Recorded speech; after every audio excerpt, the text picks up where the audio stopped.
Hello what's up everyone, welcome to the expert classes. मैं अमर उपाध्याय आपका स्वागत करता हूं आपके अपने यूट्यूब चैनल पर। जिन बच्चों ने अभी तक व्हाट्सएप चैनल ज्वाइन नहीं किया, जाकर के व्हाट्सएप चैनल को ज्वाइन करें ताकि आप सभी लोगों को टाइम से एग्जाम्पल कोई सारी इन्फॉर्मेशन मिल सके। यहाँ आपको वीडियो शेड्यूल मिलेगा, वहाँ आपको सारी इन्फॉर्मेशन दे देगी कौन सी क्लास किस टाइम पर चल रही है। चलिए क्लास 10 के स्टूडेंट ध्यान देंगे। लास्ट क्लास में हमने आपकी एक्सरसाइज 1.2 कंप्लीट कर ली थी। आज हम एक्सरसाइज 1.3 स्टार्ट करेंगे और उसमें आपको सिर्फ 2 ही क्वेश्चन कराएंगे, बिकॉज ऑफ आपके वो जो 2 क्वेश्चन हैं, 2 प्रमेय हैं, वो बहुत ही इंपोर्टेंट हैं। एक तरीके से मान लो कि परीक्षा की दृष्टि से वो बहुत ही ज्यादा इंपोर्टेंट है, वेरी वेरी मोस्ट इंपोर्टेंट। ठीक है, तो आज की क्लास थोड़ा सा ध्यान से देख ले, इत्मीनान से देख लेना ताकि आपको चीजें समझ में आए। अगर आज की क्लास आपने देख ली तो आपकी 1.3 ऐसे ही खत्म हो जाएगी। एक क्लास, एक या दो, शायद मेरे ख्याल से 3 क्लासेस होंगी 1.3 की, उसके बाद में आपकी 1.4 एक या 2 होगी, यानी 5 क्लास टोटल है, तो आपका पहला चैप्टर कंप्लीट हो जाएगा। ठीक है, तो चलिए वे स्टार्ट करते हैं अब। हाँ भाई, तो देखो प्रमेय आपकी 1.3 की प्रमेय है ये। ठीक है, और मैंने जैसे आपको बताया कि 2 ही प्रमेय करनी है आपको, तो पहली प्रमेय स्टार्ट करते हैं। इस प्रमेय में कुछ नहीं है, ये थोड़ी सी एग्जाम में कम आती है, लेकिन इस चीज को समझना जरूरी है। इस प्रमेय का मेन पर्पज है कि आपको एक कंसेप्ट समझाना। इसमें एक कंसेप्ट है, वो आपको समझाना है। ठीक है, तो ये कह रहा है कि मान लीजिए कि P एक अभाज्य संख्या है। अब सबसे पहले तो ये समझो बच्चों कि अभाज्य संख्या क्या होती है। भाई किसी चीज को क्लियर करने के लिए पहले उसकी अंदर की चीजों को जानना जरूरी है। किसी भी फील्ड में आप अगर उतरते हो तो उस फील्ड की नॉलेज लेना जरूरी है कि वो अंदर से क्या है, वो बनी कहाँ से है। तो इसने बोला है कि मान लीजिए कि P एक अभाज्य संख्या, तो P तो हम बाद में जानेंगे, पहले ये देखें कि अभाज्य संख्या क्या होती है। अभाज्य संख्या बच्चों वो होती है जिनके गुणनखंड नहीं होते हैं। कहने का मतलब ये है कि ये मान लीजिए जैसे 5 है, 5 का गुणनखंड 5 इंटू 1 ही होगा, बाकी और कोई नहीं होगा। जैसे 3 है, 3 के गुणनखंड कितने होंगे, 3 इंटू 1, है ना। जैसे तुम्हारा 7 है, 7 के गुणनखंड कितने, 7 इंटू 1। तो ये अभाज्य संख्या है। 11 रहा, 13 रहा, 15 नहीं हो सकता है। ठीक है, क्योंकि 15 किसी के पहाड़े में आता है। अभाज्य संख्या का मतलब है जो खुद से कटती हो। कहने का मतलब ये खुद से ही विभाजित होती हो या 1 से विभाजित होती हो। तो कहने का मतलब जैसे 2 है, 2 भी एक अभाज्य संख्या है। तो ये कह रहा है कि मान लीजिए कि P, कोई P है, वो एक अभाज्य संख्या है। P एक अभाज्य संख्या, अभाज्य संख्या कुछ भी ले लो, चलो मैं 2 ले लेता हूँ। ठीक है, अच्छा, यदि P a स्क्वायर को, यदि P a स्क्वायर को विभाजित करती है तो P यहाँ a है।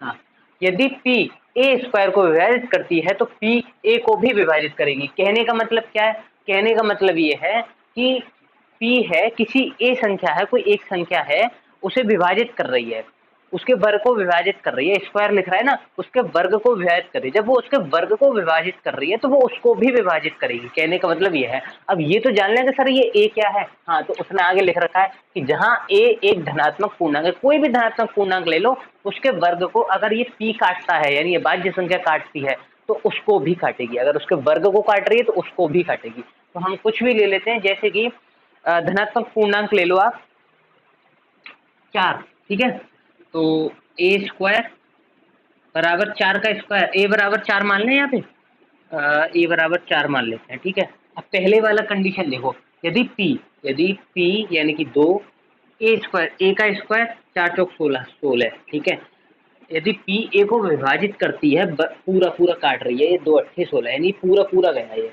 है ना, तो P a को भी काटेगी। कहने का मतलब क्या है, कहने का मतलब यह है बच्चों कि 2 जब 16 को काट रही है तो 4 को भी पूरा पूरा काटेगी। हाँ सर, बिल्कुल काट रही है, ये 4 को भी पूरा पूरा काट रही है, ये 16 को भी पूरा पूरा काट रही है। कहने का मतलब ये है कि P अगर a स्क्वायर को विभाजित करती है तो P a को भी विभाजित करेगी। समझ गए, क्लियर है। और बताऊं, एक और बताता हूँ। जैसे आप ले लो हाँ भाई, आप ले लीजिए P बराबर, यहाँ समझा देता हूँ। ठीक है, P बराबर पहले तो कोई भी आप वो ले लो, क्या कहते हैं, अभाज्य संख्या ले लो। तो P बराबर जैसे कि 3।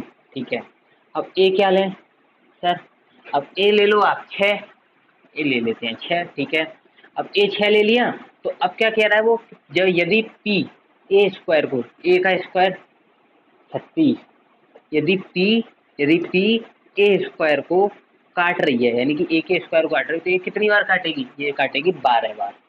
तो पूरा पूरा गया, तो यही पी ए को भी काटेगी, यानी कि ये जा रही है 2 बार। तो आप समझ गए प्रमेय का मतलब क्या है। इस प्रमेय का मान लीजिए पी एक अभाज्य संख्या है जो कि हमने ले ली है। पी अगर ए स्क्वायर को काट रही है और ए को भी काटेगी तो काट रही है ना, हमने दिखा दिया। तो बस यही रहे इस प्रमेय, छोटी सी प्रमेय थी। अब एक और प्रमेय करते हैं, वो थोड़ी सी लॉन्ग डिस्टेंस में लॉन्ग में है, तो उसे कंप्लीट करेंगे। ठीक है, चलिए।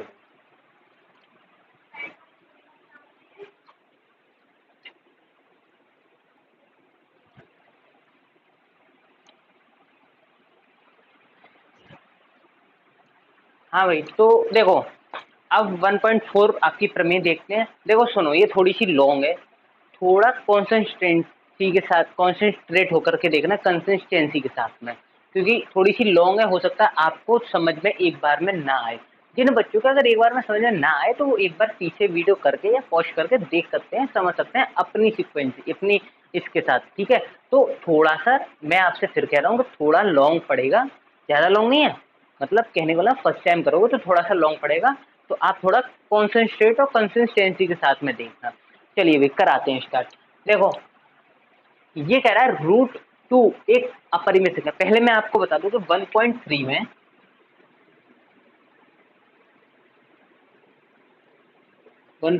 में दो तरीके के आपसे सवाल आएंगे। क्या कि √2, √3, √4, √11, √17, √25, √26, √13, इस तरीके से एक अपरिमित संख्या है, बताओ। और दूसरे टाइप के कैसे आएंगे, √2/1, √2+3, √2+3, 1/√7, ठीक है, 2√2। एक इस तरीके के आपसे पूछेगा परिमेय संख्या सिद्ध करो, ये परिमेय संख्या है। एक इस तरीके से आपसे सिद्ध करवाएगा। तो ये वाले दोनों का फॉर्मेट एक सा है। मैं कह रहा हूँ दोनों में अगर आपने एक एक एग्जाम्पल भी दोनों का देख लिया ना, तो आप पूरी एक्सरसाइज खत्म कर दोगे, सच में हकीकत। अभी मैं इस वाले को तो मैं आपको अभी करा दूंगा, तो आपका अभी सारा डाउट क्लियर हो जाएगा, है ना। उस वाले को मैं हो सकता है अगली साल में मैं आपको, हाँ, तो अगर मैं कह रहा हूँ अगर एक एक एग्जाम्पल भी दोनों का एक एक एग्जाम्पल भी देख लिया ना, तो भी आप पूरी एक्सरसाइज को खत्म कर दोगे। तो इसका तो मैं अभी आपको करा ही रहा हूँ प्रमेय में, तो प्रमेय देख लोगे तो वो उससे ही काम हो जाएगा। इसका भी एग्जाम्पल कराऊंगा ना, तो आप सारे सवाल ऑटोमेटिक अपने आप कर लोगे। ठीक है, तो करते हैं स्टार्ट। चलिए भाई।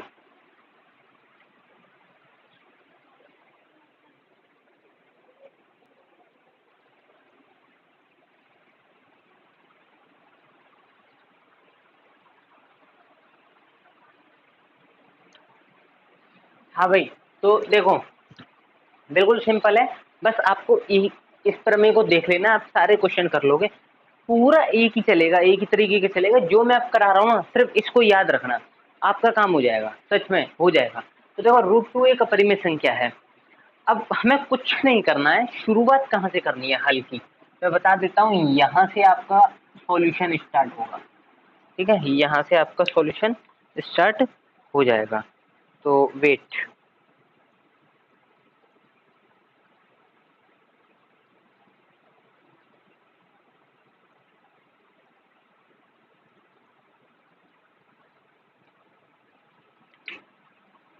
सही है। हाँ, तो आपको कुछ नहीं करना है। सबसे पहले क्या करना है, देखो यहाँ से लिखोगे आप माना, भाई इसे अपरिमेय संख्या सिद्ध करना है, तो हम मान लेते हैं कि अभी माना अभी के लिए √2 एक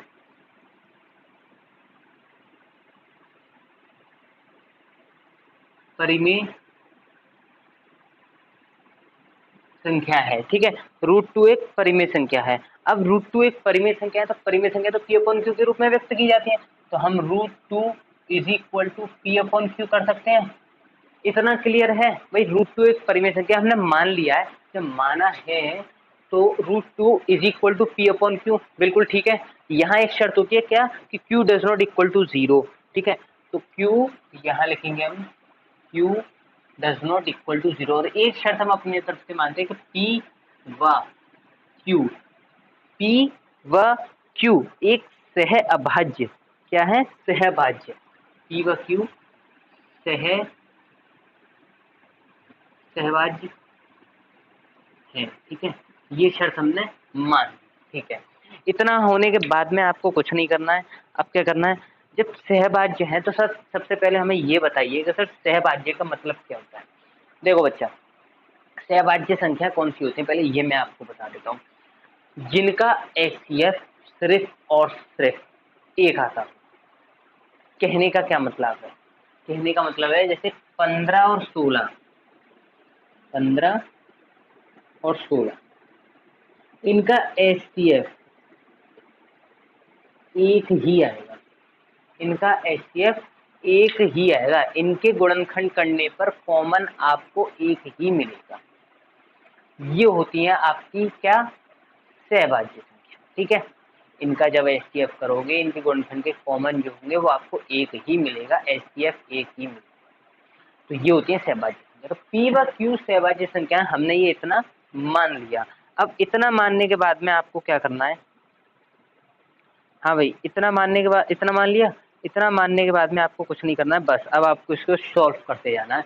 तो Q ये इधर चला जाएगा, तो √2Q is equal to P। Clear है? ठीक है, √2Q is equal to P और Q is equal to P upon √2। इतना क्लियर है? सभी को दिख रहा है? हाँ भाई, इतना क्लियर है, ठीक है सर। अब हम क्या करेंगे? अब हम इसकी समीकरण बनाने के लिए, आगे सॉल्व करने के लिए वर्ग कर देंगे। क्या कर देंगे? वर्ग कर देंगे। तो वर्ग करने पर यहाँ लिख दो दोनों ओर का, दोनों ओर का, ठीक है। यहाँ लिख देना, मैंने थोड़ा सा, एक मिनट, तो फिर मैं इसे मिटा देता हूँ और यहाँ से लिख देता हूँ पूरा। दोनों ओर का वर्ग करने पर, दोनों ओर का वर्ग किया, ये तो हो गया Q square is equal to, ये हो गया पी स्क्वायर और ये हो गया अपॉन 2, क्योंकि स्क्वायर से रूट कट जाता है। इतना हो गया। अब इतना करने के बाद में आपको क्या करना है? अब इसे सिर्फ कुछ नहीं करना है, समीकरण नंबर 1 का रूप दे देना है, ठीक है। तो यहाँ आप देखोगे समीकरण नंबर 1।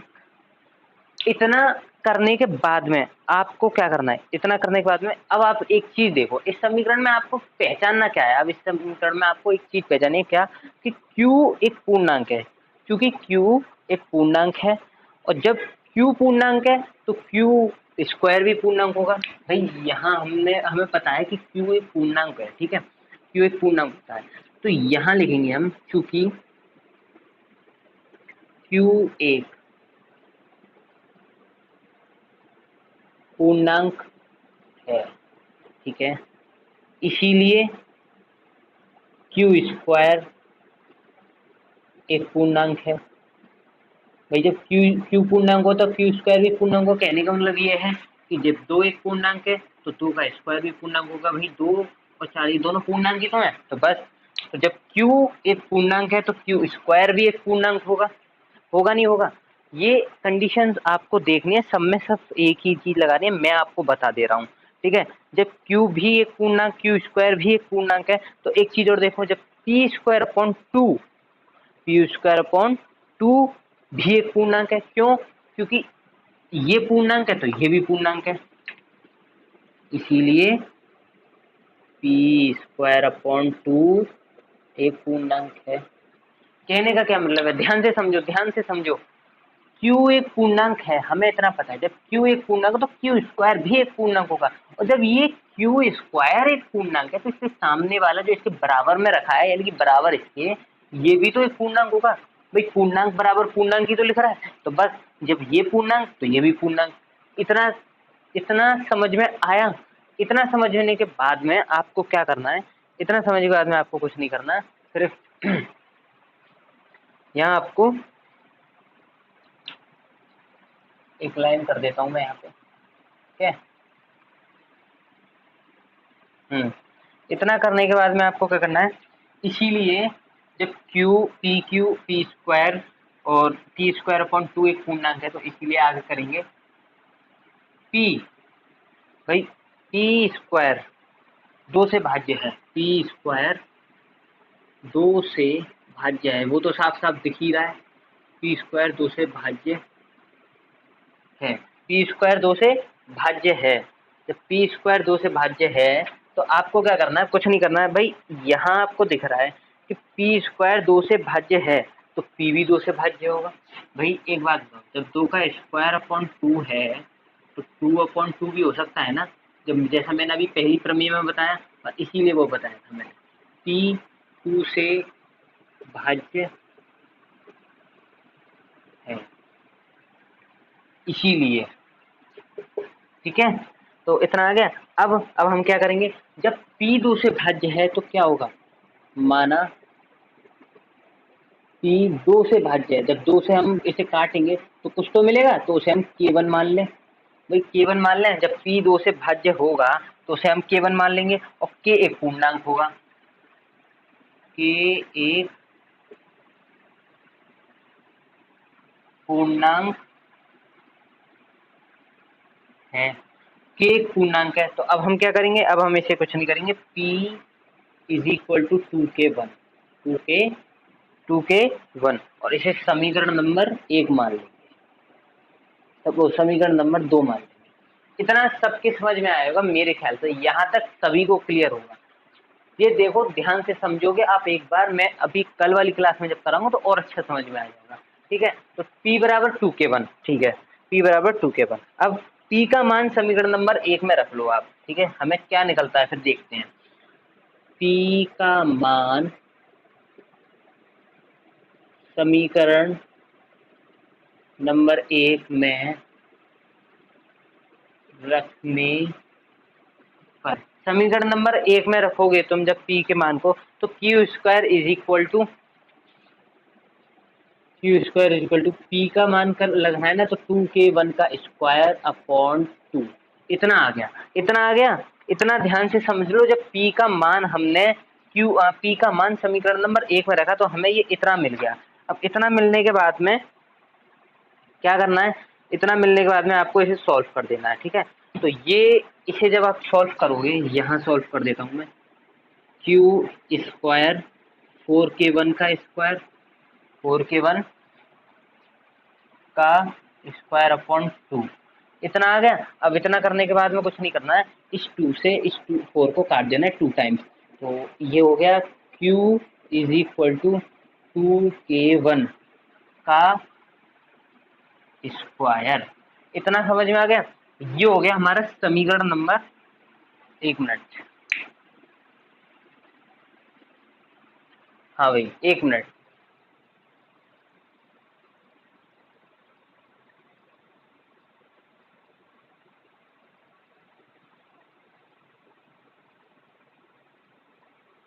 हाँ तो आगे जब इसे सॉल्व करेंगे, इसे अभी समीकरण नंबर 1 मत मान करके चलो, एक काम करो, यहाँ क्यू स्क्वायर चल रहा है ना ये, हाँ यहाँ आप लाइन कर लो एक, ठीक है, मैंने बताया थोड़ा सा लॉन्ग पड़ेगा, कोई दिक्कत नहीं है। आप एक काम करो, तो यहाँ आप इसे सॉल्व करोगे तो K1 का square is equal to Q square upon 2। अब इसे समीकरण नंबर 1 मान लो, क्या मान लो, समीकरण नंबर 1 मान लो। समीकरण नंबर 1 मानने के बाद अब यहाँ देखो हमने क्या पाया, इस समीकरण नंबर में क्या पाया, 1 क्यों मान लो या 3, सॉरी समीकरण नंबर 3। अब हमने इस समीकरण में क्या पाया, इस समीकरण में हमने पाया कि K1 एक पूर्णांक है, तो K1 स्क्वायर भी एक पूर्णांक होगा। जैसे पहले K1 एक पूर्णांक है, क्योंकि K1 एक पूर्णांक है इसलिए K1 स्क्वायर एक पूर्णांक होगा, पूर्णांक होगा। इतना सबके समझ में आ गया, हाँ भाई इतना सबके समझ में आ गया। अच्छा, अब क्यू स्क्वायर दूसरे में हमने क्या पाया, Q square upon 2, Q square upon 2 भी एक पूर्णांक को भी बराबर रखे हुए, जैसे हमने इसमें किया था पी स्क्वायर अपॉन 2, तो क्यू स्क्वायर अपॉन 2 एक पूर्णांक होगा।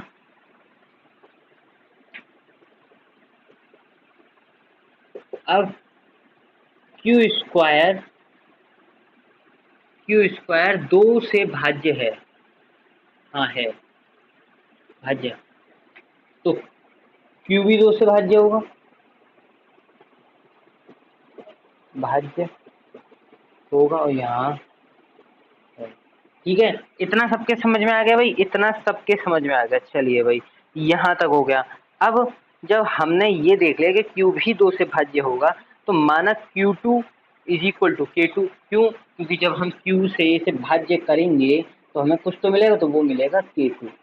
तो इसे K2 माना ना हमने, तो K2 एक पूर्णांक है, K2 एक पूर्णांक है।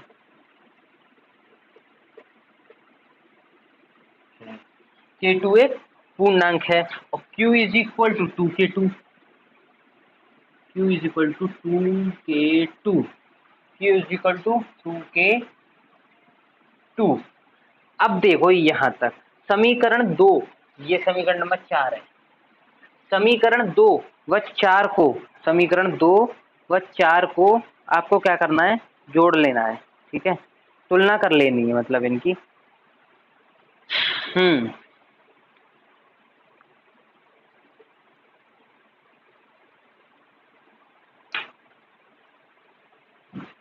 देखो यहाँ तक समझ में आ गया, यहाँ तक आ गया। देखो अब सुनो, समीकरण नंबर 3 कहाँ है आपका, समीकरण नंबर 3 देखो, ये रहा। ठीक है, समीकरण नंबर 2, समीकरण नंबर 2 हमारा P बराबर 2K1 लिखा और समीकरण नंबर 4 हमारा Q बराबर 2K2 लिखा। तो समीकरण नंबर 2 और समीकरण नंबर 4 की जब हमने तुलना की तो हमें वयनिष्ठ क्या मिला, हमें कॉमन क्या मिला, K2 और K1 तो अलग अलग है, P और Q अलग अलग है, 2 इसमें उभयनिष्ठ मिला। क्या मिला, 2 हमें उभयनिष्ठ मिला। तो हम लिखेंगे कि समीकरण नंबर 1 व 2 से स्पष्ट है कि, स्पष्ट है कि, समीकरण नंबर 1 व 2 से स्पष्ट है कि 2P व Q का उभयनिष्ठ गुणनखंड है। तो 2 इसमें उभयनिष्ठ गुणनखंड है, जबकि हमने शर्त क्या मानी थी कि Q is equal does not equal to 0, Q व P व Q के जो उभयनिष्ठ गुणनखंड होंगे वो सहभाज्य नहीं होंगे, सहभाज्य नहीं होंगे। लेकिन ये तो सहभाज्य निकला भाई। HCF एक आना था, हमने माना HCF एक आना था, लेकिन HCF 2 आया। क्या आया, 2 आया। यहाँ HCF 2 आया, तो फिर सीधी सीधी बात है कि सहभाज्य नहीं है। ठीक है, तो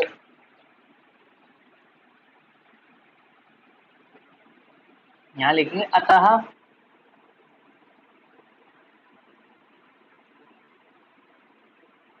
सह अभाज्य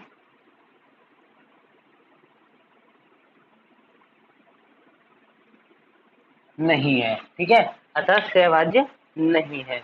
यहाँ तक समझ, जब सह अभाज्य नहीं है, जब HCF एक ही नहीं आया, तो हम तो बोलेंगे कि ये सहभाज्य नहीं है, P व Q सहभाज्य नहीं है, जो कि हमारी पूर्व कल्पना के बिल्कुल बेकार है। जो हमने माना था, हमारी जो पूर्व कल्पना थी कि सहभाज्य है, लेकिन नहीं है। हमने क्यों माने थे सहभाज्य, क्योंकि ये परिमेय संख्या, जब यही नहीं है तो ये परिमेय संख्या नहीं होगी, जब ये परिमेय संख्या नहीं होगी तो ऑब्वियसली ये अपरिमेय संख्या होगी। तो बस सिद्ध हो गया, बस बात खत्म। तो आपको क्या लिखना है कि जो कि हमारी पूर्व कल्पना का बिल्कुल अलग है, अपोजिट है, इस तरीके से लिख दोगे तो हमारी पूर्व कल्पना गलत है, ऐसे लिख दो, हमारी पूर्व कल्पना गलत है। क्या है, हमारी पूर्व कल्पना गलत है। √2 परिमेय संख्या नहीं है, √2 अपरिमेय संख्या है। हमारी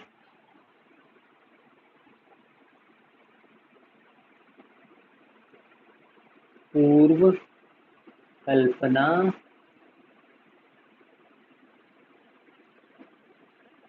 गलत है, √2 एक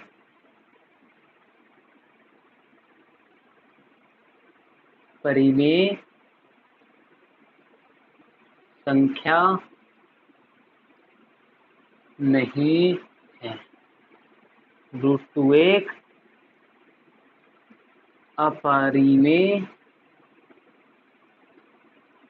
संख्या है। √2 एक अपरिमेय संख्या, सॉरी ये तो पूरा लिखना पड़ेगा, संख्या है। आई होप कि आपको बहुत अच्छे से समझ में आया होगा। देख लो एक बार ध्यान से सभी लोग देख लो, अच्छी तरीके से समझ में, मैंने बहुत डिटेल में समझाया, इस वजह से आपको लॉन्ग लगेगा। मैं एक बार बोल के आपको समझा देता हूँ ताकि आपको स्पष्ट समझ में आ जाए। माना √2 एक परिमेय संख्या हमने मान लिया है, क्योंकि इसे हमें अपरिमेय सिद्ध करना है। अगर हमने परिमेय संख्या मानी है तो √2 p/q लिखेंगे, जहाँ q does not equal to 0। इतना तो शर्त होता है, लेकिन हमने यहाँ माना कि p/q सहभाज्य है। सहभाज्य क्या होते हैं? जो एस बराबर 1 लेकर आते हैं। ठीक है, हमने ये सॉल्व किया तो हमें q बराबर p/√2 निकला। दोनों ओर का वर्ग किया तो हमें क्या मिला कि q² is equal to p²/2। q एक पूर्णांक है, जब q एक पूर्णांक हो तो q² भी एक पूर्णांक होगा, और q² एक पूर्णांक है तो p²/2 भी एक पूर्णांक होगा। सीधा सीधा मतलब ये है। इतना करने के बाद p² 2 से भाज्य है, यहाँ लिख रहा है कि p² जो है वो 2 से भाज्य है। जब p² 2 से भाज्य है तो p भी 2 से भाज्य होगी, ऑब्वियसली माना। अब जब p 2 से भाज्य है तो कुछ तो मिलेगा हमें, भाई डिवाइड करने को कुछ तो मिलेगा, तो वो हमें मिला k1, हमने मान लिया। तो p/2 is equal to k1, और k1 एक क्या होगा? पूर्णांक होगा, इसे यहाँ पे k1 लिखा है। ठीक है, k1 एक पूर्णांक होगा, तो k1 एक पूर्णांक होगा, इसे सॉल्व करेंगे तो हमें p बराबर 2k1 मिल गया। ये हमें समीकरण नंबर 2 हो गया। अब p का मान समीकरण नंबर 1 में रखने का, जब हमने p का मान समीकरण नंबर 1 रखा तो हमें क्या मिला? हमें मिला k1² is equal to q²/2 समीकरण नंबर 3। अब यहाँ में क्या मिला? यहाँ मिला कि k1 एक पूर्णांक है, जब k1 एक पूर्णांक है तो k²1 भी एक पूर्णांक होगा। ठीक है, और जब k1² एक पूर्णांक है तो q²/2 भी एक पूर्णांक होगा, और q 2 से भाज्य है, q² 2 से भाज्य है तो q भी 2 से भाज्य होगा, और q जब 2 से भाज्य होगा तो हमें कुछ तो मिलेगा, तो वो हमने k2 मान लिया, और k2 एक उपपूर्णांक है, हमें ये मिल गया। तो समीकरण नंबर 4 और समीकरण नंबर 2 की तुलना की गई तो हमें उभयनिष्ठ मिला 2, क्योंकि हमें उभयनिष्ठ मिलना था 1। क्यों? क्योंकि हमने यहाँ माना था सहभाज्य, और सहभाज्य उभयनिष्ठ हमेशा 1 रहता है। तो हमें जब मिला ही नहीं तो वो चीज हम नीचे लिखेंगे। समीकरण नंबर 1 व 2 से स्पष्ट है कि 2 p/q का उभयनिष्ठ गुणनखंड है, अतः सहभाज्य नहीं है। हमारी पूर्व कल्पना गलत है, √2 एक परिमेय संख्या नहीं है, √2 एक अपरिमेय संख्या है। That's all, that's all. ठीक है, समझ गए ध्यान से? चलिए भाई, तो मैं कल आपको बहुत ज़्यादा और अच्छी तरीके से स्पष्ट कर दूंगा इस क्वेश्चन को। इस क्वेश्चन को स्पष्ट करते ही आपकी जो एक्सरसाइज है वो चुटकियों में निकल जाएगी। ठीक है, चलिए भाई, धन्यवाद। आज के लिए इतना ही बहुत। नमस्कार।